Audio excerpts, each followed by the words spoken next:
Welcome to the Happily Family Conference. We are your hosts. I'm Cecilia Hilke. And I'm Jason Hilke. And we are delighted today to have Sandra Fazio with us.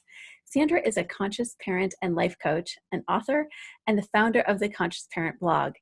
After leaving the corporate world in 2012, when her daughter turned 1, Sandra endured more challenges in her motherhood journey than she ever expected. She was greatly inspired by Dr. Shefali's interview with Oprah on Super Soul Sunday and her book, The Conscious Parent. Sandra found that her daughter was raising her in ways she never thought possible, and she experienced her own rebirthing into motherhood. Sandra's goal is to expand and deepen the conversations around conscious parenting for all parents, and to raise our collective self-awareness, and to make this world better for our children to live and lead for generations to come. Welcome, Sandra. It is great to have you. Welcome, Sandra. We're so excited to have you here. Thank you so much. It's an honor. So I wanted to start with a definition of what conscious parenting is, because that sounds like a nice place to start to kind of frame our conversation. For sure.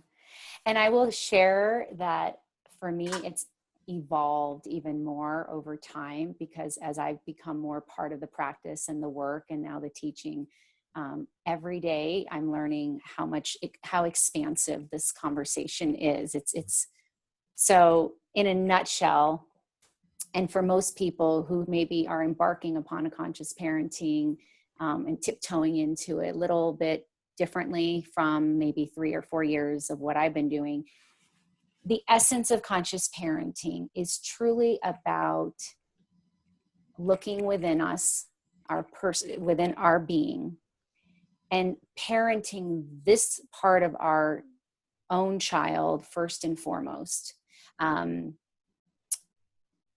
Getting really clear over here inside what's happening in this inner landscape within our emotions, our feelings, our thoughts, our triggers, our fears, our judgment, our lack, our whatever it is we've brought in with us into the arena of parenting, and having a real clear awareness of that, so that in those beautiful moments when our amazing children and spirits show up before us and reflect every bit of that in a way that is here to teach us how yet to grow and where it is we most need to grow, we can truly show up as the most abundant, present-minded essence before them. So we are not projecting onto them,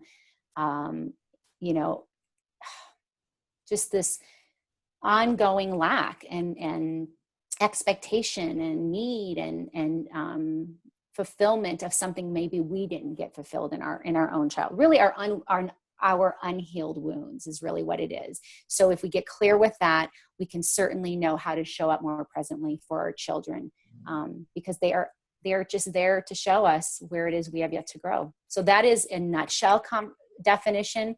Now, of course, there's a whole deconstruction that comes with that. Sure. So I won't scare them too much, because that's a process. But and many layers, and it's an evolving definition as we change, as our kids change. Absolutely. Yeah. Did you want to add? All I was going to say is it just so falls in line with what we had talked to Dr. Siegel about. And Dan Siegel's part of the conference also. And we talk about his book, Parenting from the Inside Out, in the interview with him. And it's so much about, us doing the work on ourselves. And I think the quote is, the best indicator of a child's well-being is a parent's self-understanding. I was going to get that quote. One of these days, I'll actually get the quote all by myself. But I think that really says a lot, that, if the work that we can do on ourselves really is probably one of the biggest things that we can do for our kids. And so I think that you speak directly to that and what you're saying, and what you've revealed about what your child has revealed about yourself.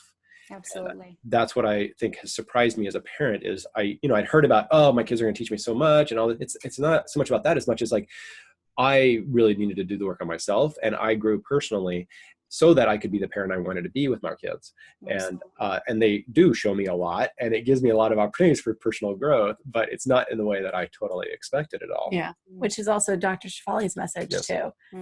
She's a light on this path. She is the game changer for me. it truly was when I saw her on Oprah. And I was in that moment, I had already traversed 3 years of this path with such fantasy and ideals of what motherhood was going to look like. And I came in so really naive at 39. You would think, oh, I'm so mature, I'm so ready for this. No, 3 years old was a wake up call. I mean, at the 3-year mark, at least I had 3 years of stuff going on, but I almost didn't realize that I wasn't ready to receive it. And then, you know, one day I was really on my knees asking God and the universe and the heavens above, please tell me what this is about, because this is so not what I thought parenting was. Doesn't mean it wasn't amazing, but there were far more these moments, like going like this, than they were, you know, Brady Bunch. And then Oprah was like, if you are a parent, this is for you, tune in. And May 18th, 2014 changed my day. I mean, it was the ever-changing day of my life. So would you be willing I'm truly indebted to her work. I'm curious a little bit about that. If you're willing to talk a little bit about what has been uncovered for you? Like, what have you found in this process that was so eye-opening for you? And like the big dips or the big hurdles maybe that you had to get over that were surprising to you? Yeah, you wanted to say something first. I'm curious, maybe like a smidge earlier than that. Yes. Like you knew, it sounds like in a moment, oh, wait, this is the direction I want to go. Like, I want to hear about that moment. Yeah. And then I want to hear like what transformed from it. Yeah. Like, what did you learn in that moment? You're like, whoa, a golden bell is ringing in my head. This is it.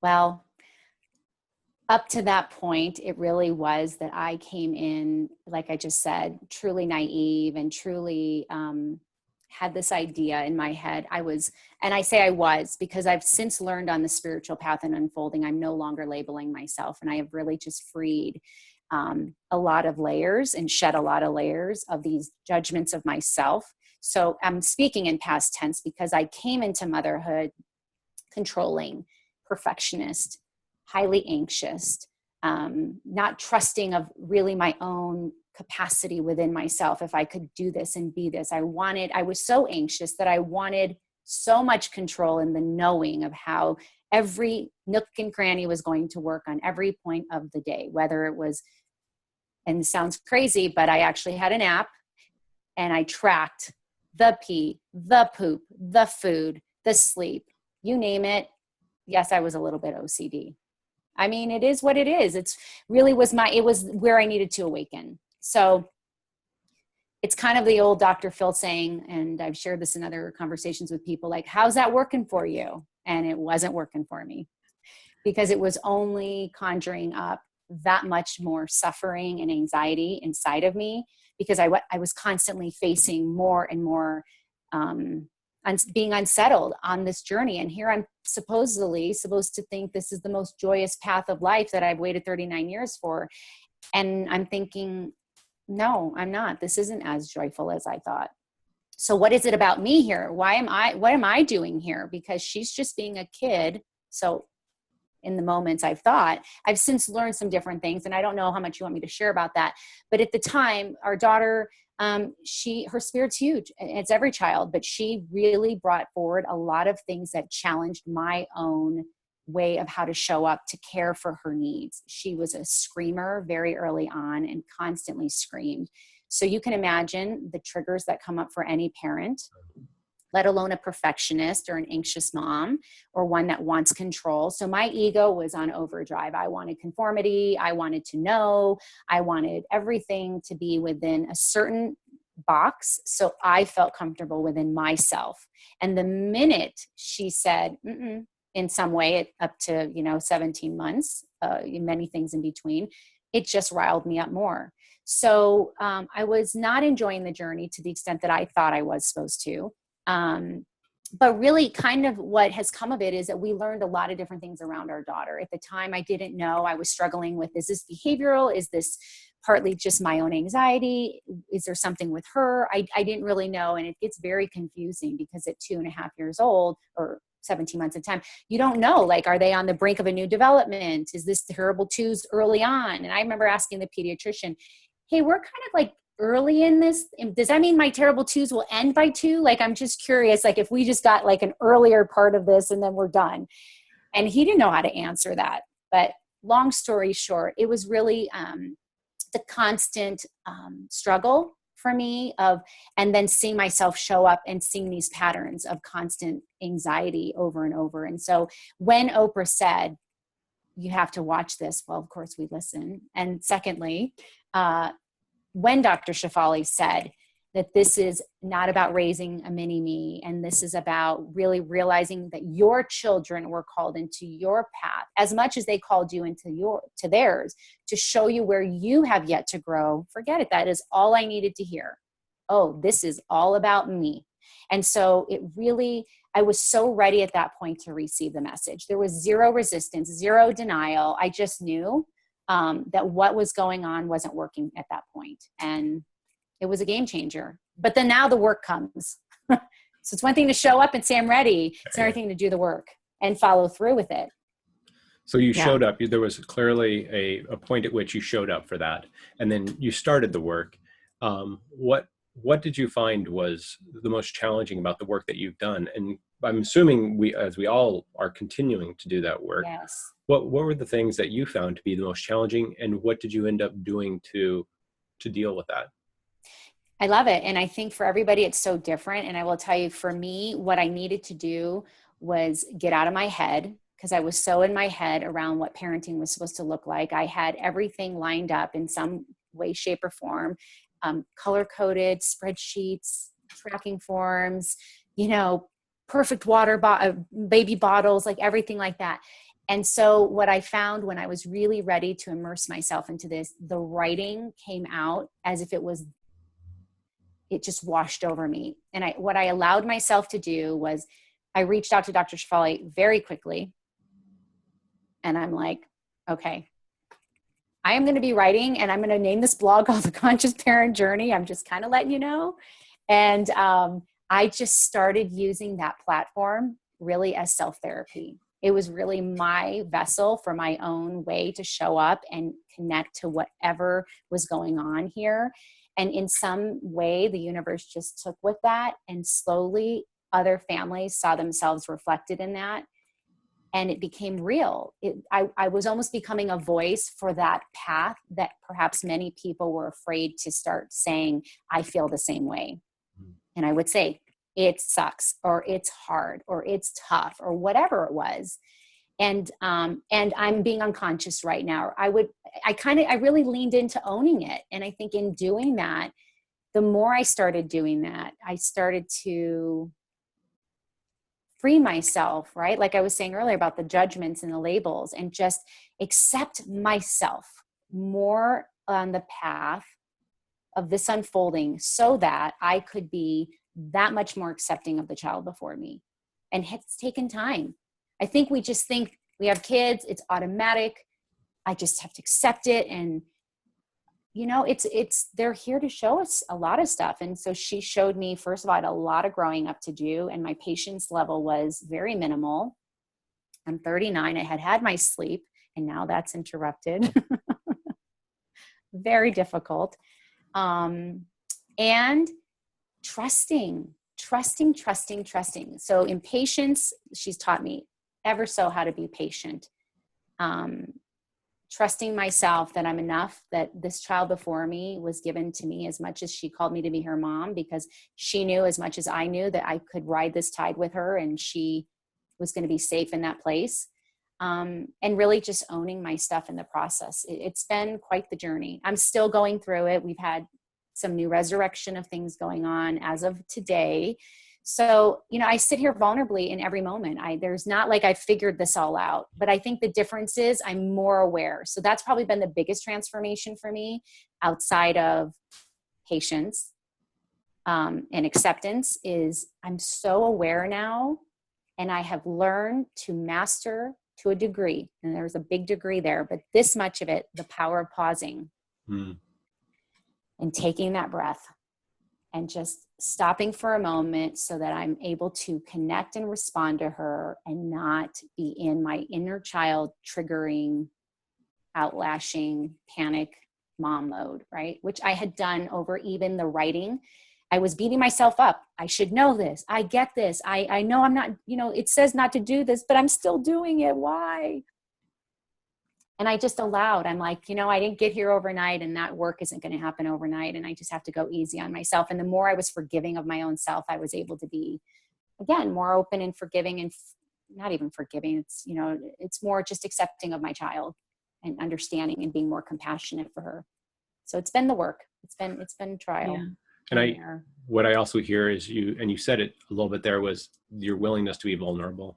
Absolutely. And that's, that probably was very early on in this whole work, like our willingness as a parent to be vulnerable and to recognize, like, we got our stuff to deal with, and we could be wrong. And just like that working from that foundation gives us like so many openings. And I hear that in so much of what you're saying is, just such a beginner's mind in all of it. And, through every day. And here we are, we've done a lot of different things with kids. And as much as I can, I try to go in with a beginner's mind. Because when I go in, I'm like, I got this. I know what's going on. It's just a wreck. The minute you do that, you've set yourself up, just to Completely. kind of be in resistance of some sort. Yes. And I think this is the path of life of all things. I think if we're even willing to entertain evolution, then we must show up really willing, open, raw, and vulnerable. We just to even think that we have it figured out remotely. I say to my daughter all the time, she's 6.5, she is so much wiser than I have ever thought, and that I was and am. And she teaches me by the day. I mean, literally by the day. And she doesn't even realize it, but I acknowledge her as that. I'm like, you are my spiritual teacher. You are here. You show mommy so many things. And what I've learned, something I've really paid attention to in this path, for me at least, has been, and I really want to share this because I think we are working so hard at this stage and age in our lives, in our 30s and our 40s, and perhaps even younger, which is beautiful. So the earlier you're on this path, more power to you. But for those of us that are in our 30s and 40s and reaching higher, why are we going to wait for our kids till they're 45 to figure this out? Like, we have to start becoming this change and infusing the environment within their space with this level of consciousness, so they don't have to fight through it so hard. It should just be just more easy in that. Like, we're here to kind of pave the path. And so when there's something that goes on, I'm very open about my daughter. And I had some anxiety today, and she said, Mommy, why are you breathing so heavy? And I said, I have a lot going on. Now, mind you, she doesn't realize that a lot of it was a night terror that she just had last night in the middle of the night, screaming her head off, which threw me back into some post-traumatic syndrome emotions in my own body, and a lot of fears coming up, feeling helpless in that moment, not knowing what I could do to help her. Though consciously I knew how to be in that space with her without being reactive, even the littlest thing of, honey, what's wrong? Mommy's here. Do you need anything? And screaming her head off in the middle of the night. And just, my husband was like, don't talk. She can't, don't even say a word. Right. So I just paused, but I'm literally, emotions overflowing me. And I'm thinking, how do you help this child who's struggling in this moment? You know that they need help. You're offering what you feel you can. They're resisting you. Now what? You have to surrender. And I sat there and I cried on the edge of the bed. And then she says, give me a hug. I'm ready for a hug. And I had to just know that she's going to tell me, but she didn't say it quietly, by the way. She screamed it. Hug! Okay. Huddle with me. Right. So it was like when she was ready for it, then I just had to meld into that with her and just be. Well, of course I carry all this now. I'm holding on, I'm figuring this out. And there's a lot more where that comes from, but I don't know how much we can talk about today, but I'll just tell you that's part of what came into my space today. And I share that because I'm very real and truthful with her. Something I think that we weren't taught as children, and why it's so much more mainstream now, and why the conversation's getting so rich and big. Nobody talked about anxiety with us as kids. It was taboo. It was like, you don't talk about that. You just have to hold it in. And for me, I do have a daughter who's been diagnosed with anxiety amongst some other things. And I say it like this because labels are labels, and somehow we just need them to work through things to have a better coping mechanism and coaching ways and stuff. But truly, I want to educate her. I want to guide her in that process to understand her emotions. So when she sees me,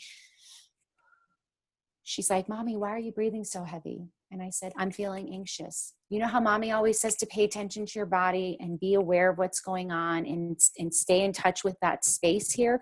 That's what I'm trying to do right now. And I'm not going to lie to her and pretend Mom's got this all figured out in conscious parenting. This is the practice of conscious parenting right here in front of her, being conscious enough to share with her what's going on, right? So we talked about it, and I said, do you want to help guide Mommy through some breathing? And so first she said no. I said, okay. And then I took a breath, and then she was, breathe like this. So then she says,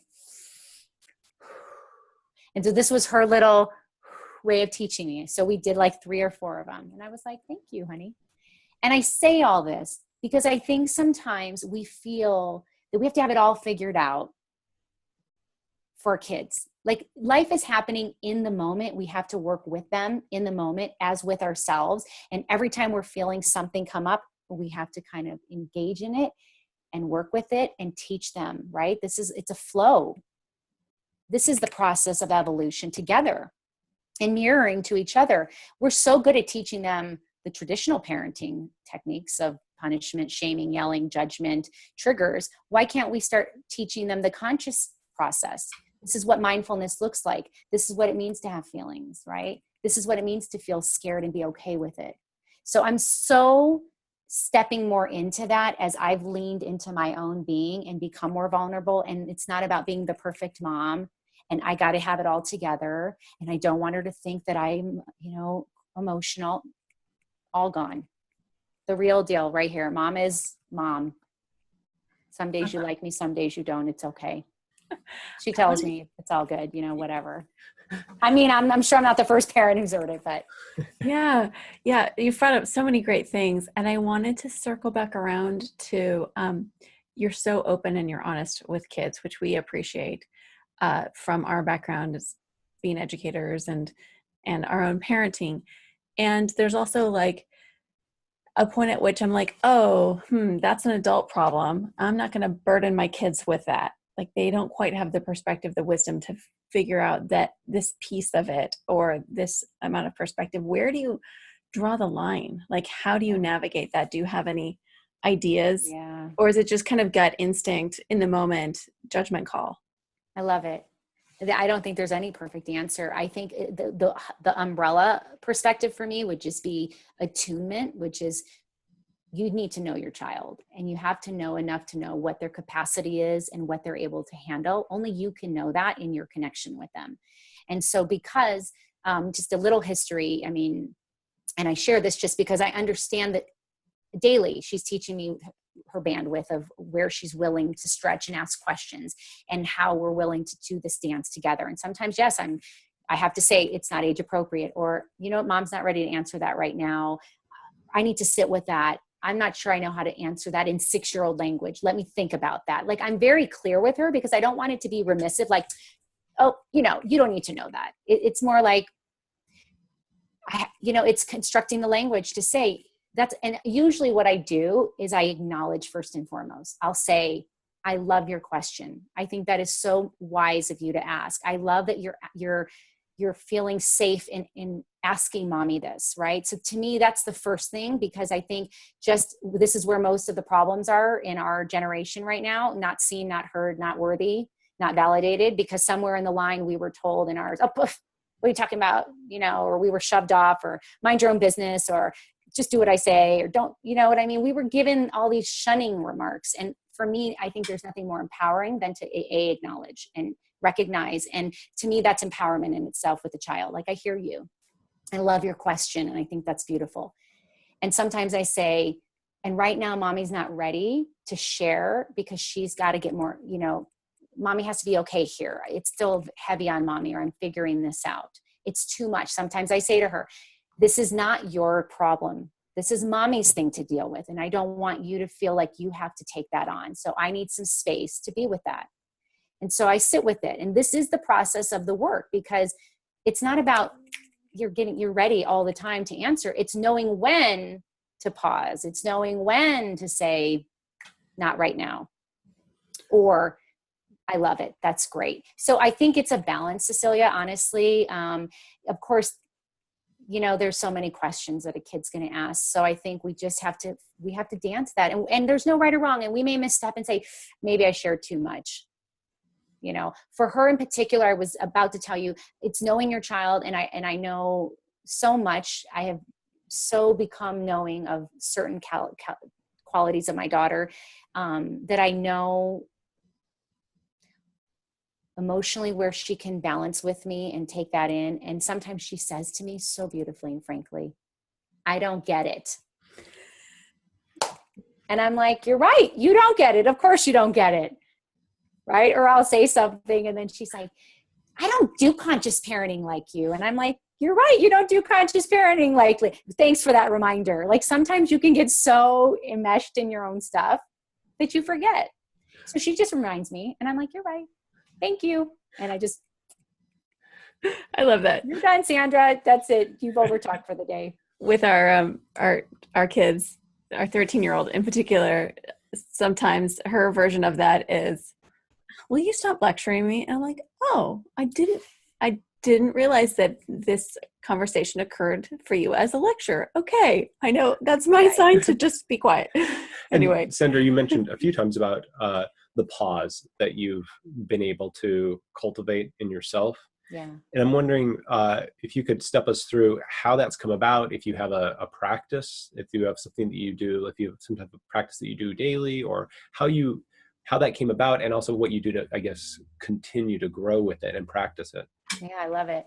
Well, I mean, it's one of the cornerstones, the foundations of conscious parenting. It's, it's embedded in the work of connection and consciousness. So when we pause, when we separate from whatever it is that's before us, because usually we're in some cycle of thought or some pattern or some belief system of some sort. So by nature, humanly, we're conditioned to react. And more so than not, this is the ego at full play, wanting its feast all the time. And when we come to realize the spiritual practice, again, so many people have said things in one way or the other, and so I'm not saying this like it's my own wisdom, but really embracing it that we are spiritual beings first, having the human experience versus human beings having a spiritual experience. And when we first accept our own spiritual connection within this vast one universe, the power of that pausing gives us direct reflection to where we are aligned in energy and where we are aligned in the now. And so for me, it has been just an ongoing muscle building. It's like anything, how does one go to the gym and build a set of pecs or abs or whatever? It's repetition. And so it's every moment. And what I've come to know for me is when I'm faced with anything like last night, like this morning, going to school, and of course, right, I have an interview today. This is not the day, right? This is my story. Oh no, we will not have any interruptions today. Well, we did. It's life. And she went from happy, joy to, I can't get my watch on and I'm going to lose it. And I'm going to scream and I'm going to kick my feet. I'm going to throw my body on the floor and I'm going to have a tantrum. My old way would be full on ego. Oh, no. We're going, let's get out the door. Cause I have a story about where I need to be today. In that moment and through the practice of constantly stopping and pausing and going, what in this moment right now is showing up that needs my most attention? First of all, my breath. So that's the first thing. I always go to my breath. Second thing is, okay, she needs connection here. She needs something more than just mom's story and mom's agenda for the day. She doesn't care about that. And so I really quickly, in what I've learned in the power of the pause, is it gives me instant access to my creative wit mind as opposed to my fierce fear egoic mind. And so really quickly I was like, okay, well, we have a couple choices here. I can help put the watch on for you, or we don't have to wear the watch today. What do you want to do? And neither one of them worked for her. I want to wear a watch because I want to know the time. Okay, fine. I'm going to be over here. When you're ready, let me know. We can work it out. That didn't work. Finally, I just said to her, sweetheart, like mommy tells you, we have the power within us all the time, and we can choose one or the other. So where do you need my help? Because right now, this is where I integrate the teaching. I'm going to take a pause, and I'm going to ask you to take a pause with me. And so this has become the language of our home and how we've learned to navigate these moments just by saying, let's take a pause. It breaks the pattern the brain is already stuck in. And when it hears that word, it just goes, oh, alert, I need to pause. So the power is transformational. And she's even reflected it back to me many times over. Take a pause, Mom. Take a pause. I'm like, that's what it is. This is right. So you're teaching. So that's what it's done. It has allowed me to stop, go in, take note of what's happening here, what surface story, what fear, what agenda, and just say, this is the moment right now that I can transform, or I can really create trigger and tantrum out myself. So I get that choice too. Just like I'm guiding her in choices, I have the same way of how I want to show up. So it's been transformational. It's not like a practice by the day. It's just, I've heightened my awareness around it so much that it's now, how do you know to breathe every day? We're breathing as we talk. It just becomes part of an integrated essence of, part of your daily way of showing up, just pausing. And it works in marriages too. It's a perfect thing. Works in a lot of relationships. Yes. I think. Yeah, absolutely. I wanted to ask about ego, and can I read a quote from Shefali? Oh yeah. Here's one. It is from your book too. She says, ego is in operation anytime we find ourselves attached to a thought pattern of belief. To a thought pattern of belief system. That doesn't actually make sense. I think I typoed it when I copied it. We often don't even recognize that we are attached until we are triggered on an emotional level. That's Living right. in an egoic state, we fail to see others for who they are in their true being. Yeah. Do you want to Powerful. talk about that? Oh my gosh. That's like where we all live. This is where we have to break free from. We've gotten so believing that the ego is who we are, right? We have come over generations and patterns of belief systems and ways of cultural belief systems and societal, everything that's reflecting to us this notion that the ego is our truth. The ego is who I am. And so when you think about it, the ego deconstructively is the inner child, right? And what's the inner child? It's the part of us that had to be created based on its environment, based on its conditioning, based on its upbringing, based on its way to defend itself, because there was so much going on that it needed to protect itself. But what happens is then all these unmet needs get pushed away. And then we take that into our adult life and we show up thinking we're adults when we're really still children. We just have an age attached to us. And somehow we believe now we're, mature. And really the inner child is reflecting back to us over and over, saying, no, you're not going to abandon me. No. And I'm going to rage all day long until you finally hear me, see me, nurture me, nourish me, and give me what I never got when I was, whatever age, up till whatever time. And somehow that now becomes the belief system. I am the ego. I am thy person that somehow I've attached all these labels to. And so when we start to detach from that and say, I'm not that, like, I'm not my thoughts. I'm not my fears. I'm not my feelings. I just am. I am one here experiencing this vast world, this vast, universe, and allowing myself to be integrated into that. Then I now realize that I'm not going to be attached to whatever comes with that ego. Because like right now, if you were like, this is the worst interview of our life. And I said, okay. So if I wanted to go in ego, I could say, oh my gosh, they don't like me and I'm horrible and I knew it. And I could make up any story. But if I'm enough in myself, in my true self, in my essence, your reflection externally isn't going to tap that, because I'm not that. That's your perspective from your mind of ego, right? And this is what is, I think, very difficult for families. And I was on that path because I had a child and still have a child who tantrums quite often on a very public level. And so if I was concerned, which I was for the longest time, about what that looked like from everybody else's perspective, then I was attaching to that ego. I'm a bad mom. I can't control my child. I'm horrible. I can buy into that, but really that is their reflection of their fear, anxiety, and suffering, and their judgment, which is their ego. So the minute I don't get to that point and I just attach to my daughter from essence to essence, like where does she most need me now in this moment, then I can show up to that need, irrespective of what's happening around me. That takes time and work. Let me tell you, even when you do build that muscle, it doesn't mean you don't feel fluttered, but you can somehow get through it so much quicker because you're not attaching to the belief system of what everyone else thinks is supposed to be of you. And I think this is where mothers struggle most. I see it a lot. There's a lot of judgment going on out there. Yeah, I can imagine how difficult that can be as a parent when we feel the way that you're describing, like we feel judged, or when our ego is responding, feel helpless.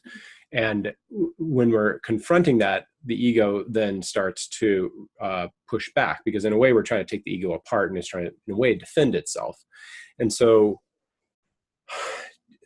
so I don't even know if this is a fair question, but as the ego starts to kind of push back and it becomes this internal struggle, what do you do when you're feeling like, oh, but this is who I am? Like, because the ego is our identity in so many ways. How do you like let go of that and not know, like, well, then if I'm not that, then who am I? That's the search. This is the spiritual unfolding. This is the path I'm on right now. I feel like I'm on chapter 4 of my unfolding, because I'm seeing so much of the same stuff that I encountered a few years ago when I embarked on conscious parenting with my daughter. But then I was so much more naive and so much more triggered and so much reactionary and then so much judgmental of myself. And now I'm like, oh, interesting that this is all showing up again. What the world is the spiritual lesson now? Like, I talk to the universe and I go, come on now. I mean, 3 years I've been working on this. Am I not getting it or what? You know, give me a little break. And I have to stay in that. And I go, but there's obviously more to learn, that I'm somehow still attaching to something or fearing something or worrying about something. And so to answer the question, this is just the process of unlayering and shedding the skin, as Dr. Shefali calls it. And she talks about it in her book, The Awakened Family. She has a beautiful poem about shedding skin. And as we start to peel back the layers more and more and more and more, then we now get to feel the essence of who we are. But we have to be willing. That's the vulnerability. You have to be willing to lean into that space. And this is what our kids are showing us all day long. Why? Because they're the closest to it. They're the closest to essence. They're the closest to consciousness. They're the closest to source energy. They are untethered and unencumbered by all the guck you and I have gathered for the last 40 years, right? And everybody else listening. And that's why they're so real and so authentic and so in their space, and they don't care. And I'm going to speak my mind. And then we come from, don't you talk to me like that. I didn't get to do that with my parents. Watch your mouth. I'm the parent. You know, we get so hierarchical with it. So the process itself is literally, first of all, recognizing you aren't those things. You aren't your labels that everyone's imposed on you. And when you can free yourself from that and just accept you are just, I am, you are one with, and that you're here really interacting in this big play of life. And you're not going to attach to every little thing that somebody externally says to you. You have so much inner liberation, and you begin to really lean into trusting the truth within you. This for me has been far by not the greatest lesson, because this was I want the control and I'm so anxious and I need to know, and right. But it's a deconstruction. It is not something that's going to happen overnight. It's a willingness to show up, be ready and vulnerable, and shift your perspective, because once it shifts, you're not going to know anything different. This is now going to be the new way for you to know. It's going to be so nice and fun. I feel like we could talk about this for a while. Oh, it's like we could have a whole conversation just about this. Oh, it's incredible stuff. And I want to say too, I mean, your story is uniquely your own, and yet there's so many common elements that I can relate to, that I'm sure anybody that is listening can relate to. So I just wanted to thank you and acknowledge you for your openness, your willingness, your vulnerability, and for sharing with us all here in this space. And and as we wrap up, I want to be respectful of your time here, but I want to give you also an opportunity, if there's something that you want to say to wrap up for the audience, or if you have an ask for the audience, something like that. Oh my gosh. I think I would just say, really stay open and be willing to start shifting the consciousness out there, and do your part, and be attuning to know enough that the child before you, the children before you, the world before you is calling each of us respectively, one by one, to rise. Just, we have to somehow each know that we make a difference in that. And if you or me or everyone else just thinks, oh, what's the difference? This is kind of the, I don't want to get involved attitude. Oh, what's the difference? What's that going to do if I talk nicely to my kid in the house? Who's going to know how I'm talking to my kid in the house? It's in my home. Show up in your energy, in your space, in your home, within yourself, within this home here, understanding this part of you with compassion, with willingness, with openness and vulnerability, because I don't think we really fathom on a human mind how vibrationally powerful our energy is. I think because we need to see, touch, and feel everything. If we don't do that, we don't really believe it. I can just tell you the shifting of energy on this path has catapulted this home for both my husband and I, for our daughter. And when she has these huge storms, just holding that space for her so differently than I did 3 years ago, I know that I'm tilting the axis just a little bit. I may never see it. And maybe I'll, she'll like me when she's 30. I'm joking. She's very loving, she's very loving. But, there's the days where I don't like you. Okay, I know. That's fine. I get it. But what I'm saying is, usually as parents and as mothers and caretakers, you don't see it in the immediate, right? So be patient, be willing, be open, and just get out of your head and go into your heart. That would be my ending. That would be my way of sharing that. That's great. Thank you for that. How can people find out more about you, the work you're doing, your book, and follow you online? I have a new website. I'm excited. And it's just my name, Sandra Fazio, and .com. And I have a book. Can I share it? Just pull it up real quickly on the screen. I just have it right here without taking up too much of the screen. The Diaries of a Conscious Parent, One Mother's Journey to Raising Herself Through Her Daughter's Essence, which speaks exactly to the very first year and a half of my embarking on this path. So you want to talk about vulnerability? I think I put it all in there. It's not like this humdrum, thanks for telling about the diaper changes. It's not that. It's like, this is hard. And all of life is rattling me right now, from family, friendships, to my belief systems, to whatever. I mean, it's a culmination of everything becoming, more evolved.